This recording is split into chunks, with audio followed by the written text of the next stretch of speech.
In this episode of Filmstock Reviews, I'm reviewing Deadstream. Deadstream is directed by Joseph and Vanessa Winter, and it's also written by Joseph and Vanessa Winter as well.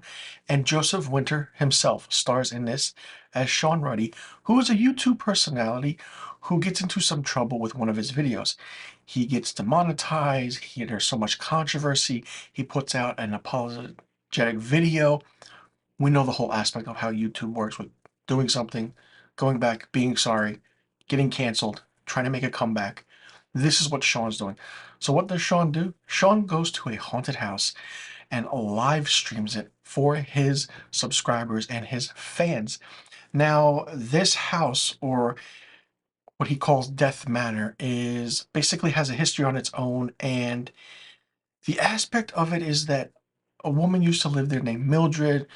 People died in the house, and he just captures certain things. In each room, he puts up a GoPro, catches everything, but the way it's done, and it's shot in a found footage kind of way, it's so comedy and horror forward based. It's absolutely fantastic.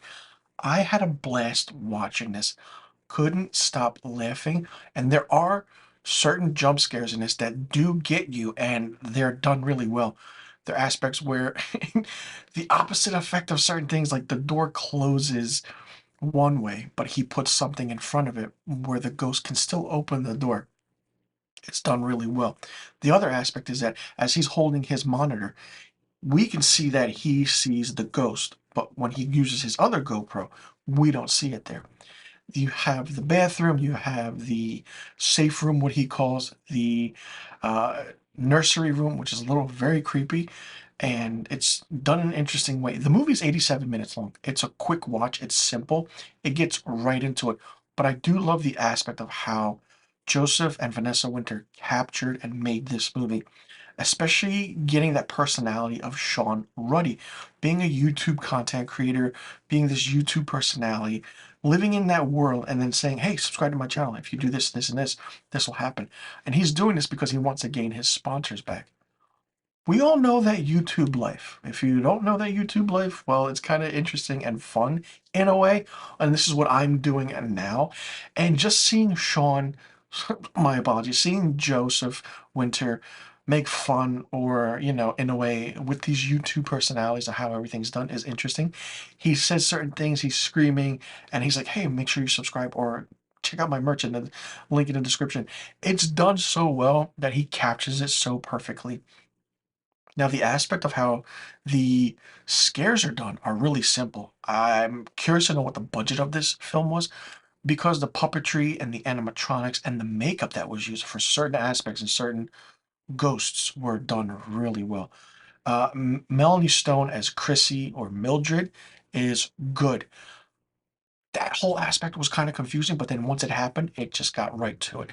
There are, like I said, there are a lot of close-up, quick shots in it, and it's just really eerie and interesting. I've never seen a found footage comedy horror this good and this well done, but it was so, so good. The aspect of how the story progresses and the things of how his fans come to him through the chat on the side. If you know the YouTube, you're watching the YouTube video or a live stream, you can talk to your fans on the side and they tell you what's happening. They can see what's happening, then you get distracted, you don't know what's happening. It was really, really fun.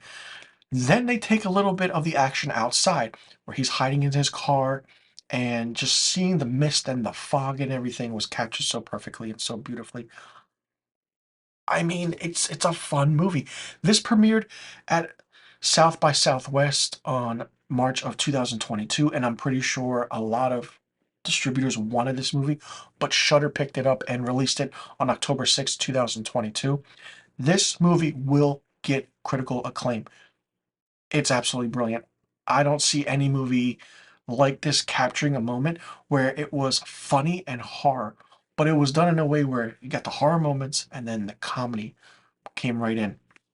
Everything was done in a pristine, precise way. Close-up shots with the GoPro, really well done. And like I said, this is a fun, fun movie. Some of the when you watch the credits and you see who worked on in the crew, I commend them 100% for making a movie like this. I mean, Shudder is where it's at with horror, and for them to pick up Deadstream and to show it and release it, kudos and congrats to Joseph and Vanessa Winter, because I'm curious to see what they do next with horror, especially if there is a Deadstream 2, a sequel. That will be interesting to see if it happens. And, this is already a cult hit for sure. I mean, if people love found footage films, I mean, found footage films had their worry. They were falling off a little bit, but I feel like this movie right here will bring it back into the fold little by little.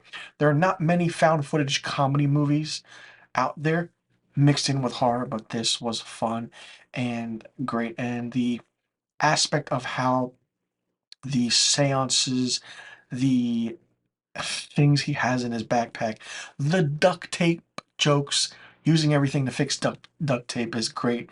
If anything, you have a hole, duct tape it. I mean, constantly was using that. It was great. It was funny. Anytime the duct tape came out, I laughed because the joke was just a running gag, but it was a running gag that worked in a film like this, and it was really, really, really fun. For me, Deadstream gets 5 out of 5 stars. Let me know in the comment section below what you thought about Deadstream. Did you like it? Did you not like it? What did you think of it? What did you think about the aspect of the found footage genre? Did you like the comedy and horror mix? Did you like the comedy more, or did you like the horror more? And which one of them did you like least? Do you think Joseph Winter as Sean was a perfect example of what a YouTube personality would be and look like? And do you think that this movie deserves a sequel? And did you like how everything played out with the story? Let me know in the comment section below about all the questions I just asked. And please let me know what rating you would give Deadstream. And remember, Deadstream is streaming on Shudder. And I'll see you all in the next review video.